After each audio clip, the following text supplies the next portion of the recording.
ഇനി മറ്റ് ചില ഹെഡുകൾ. അവയിൽ SDRF-ൽ ചിലവായ മുഴുവൻ തുകയും അനുവദിക്കാൻ സാധിക്കും. രക്ഷാപ്രവർത്തനം, ക്യാമ്പ് മാനേജ്മെൻറ്റ്, ദുരന്ത അവശിഷ്ടങ്ങൾ മാറ്റുന്നത്, കുടിവെള്ള വിതരണം തുടങ്ങിയവയാണ് ഇക്കൂട്ടത്തിൽപ്പെടുന്നത്. ഇതിൻ്റെയൊക്കെ ആകെ ചെലവ് എത്രയാണോ അത് മുഴുവൻ SDRF-ൽ നിന്ന് അനുവദിക്കേണ്ടതുണ്ട്. ഇതാണ് ആക്ച്വൽസ് എന്ന് മെമ്മോറാണ്ടത്തിൽ സൂചിപ്പിക്കുന്ന കാര്യം. എന്നാൽ മെമ്മോറാണ്ടത്തിലെ ഈ ആക്ച്വൽസ് കണ്ട് അത് ഇതിനോടകം ചെലവഴിച്ചു കഴിഞ്ഞ പണം ആണെന്നാണ് ദുർവ്യാഖ്യാനം ചെയ്ത് പ്രചരിപ്പിച്ചത്. മെമ്മോറാണ്ടം തയ്യാറാക്കുന്ന ഘട്ടത്തിൽ സംസ്ഥാന സർക്കാരിൻ്റെ മുന്നിൽ ഇവയുടെയൊന്നും ചെലവുകളുടെ യഥാർത്ഥ ബില്ലുകൾ ലഭ്യമായിട്ടില്ല. നടക്കുന്ന രക്ഷാപ്രവർത്തനവും അത് എത്ര നാൾ തുടരാൻ സാധ്യതയുണ്ട് എന്നതിൻ്റെയും അടിസ്ഥാനത്തിൽ ഒരു പ്രോജക്റ്റ് തുക തയ്യാറാക്കി സമർപ്പിക്കാനാണ് സാധിക്കുക. അത് ചിലപ്പോൾ കൂടുതലോ കുറവോ ആകാം.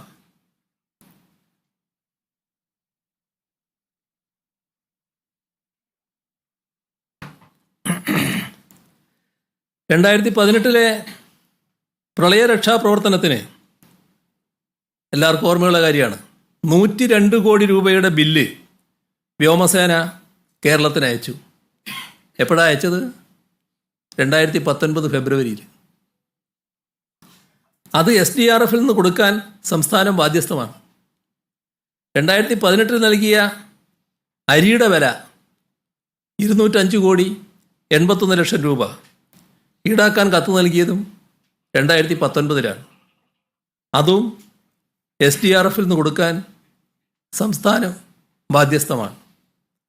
അതുപോലെ മേപ്പാടിയിലെ രക്ഷാപ്രവർത്തനവുമായി ബന്ധപ്പെട്ട് കേന്ദ്ര സേനകൾക്കുണ്ടായ ചെലവുകൾ, അവരുപയോഗിച്ച അത്യാധുനിക ഉപകരണങ്ങൾക്കും സംവിധാനങ്ങൾക്കും ഉൾപ്പെടെയുള്ള ചെലവുകൾ, ഇവയെല്ലാം ബില്ലുകളായി പിന്നീടാണ് വരിക.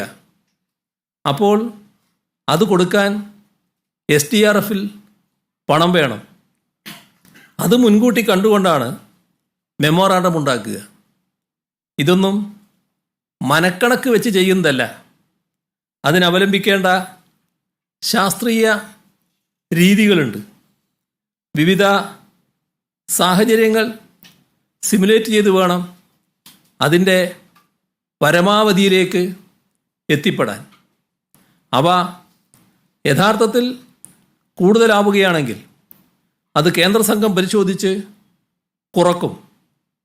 എന്നാൽ ദുരന്തഘട്ടത്തിൽ രക്ഷാപ്രവർത്തനം അത്രയൊക്കെ മതി എന്നൊരു നിലപാട് സർക്കാരിന് സ്വീകരിക്കാൻ സാധിക്കില്ല. അതുകൊണ്ട് തന്നെ മെമ്മോറാണ്ടത്തിൽ ഒരിടത്തും പെരുപ്പിച്ച് കാട്ടിയ കണക്കുകളല്ല, സംസ്ഥാനത്തിന് പരമാവധി സഹായം ലഭിക്കാൻ തയ്യാറാക്കിയതാണ്. SDRF-ലെ അനുവദനീയമായ ഓരോ ഹെഡുകളിലും നമ്മൾ ചെലവ് പ്രതീക്ഷിക്കുന്ന തുകയാണ് കണക്കാക്കിയിരിക്കുന്നത്. ഇത് കണക്കാക്കാനാണ് നിയതമായ രീതികളും മാനദണ്ഡങ്ങളും ഉള്ളത്. ഉദാഹരണത്തിന് മൃതദേഹങ്ങൾ സംസ്കരിക്കാൻ വേണ്ട ചെലവ്.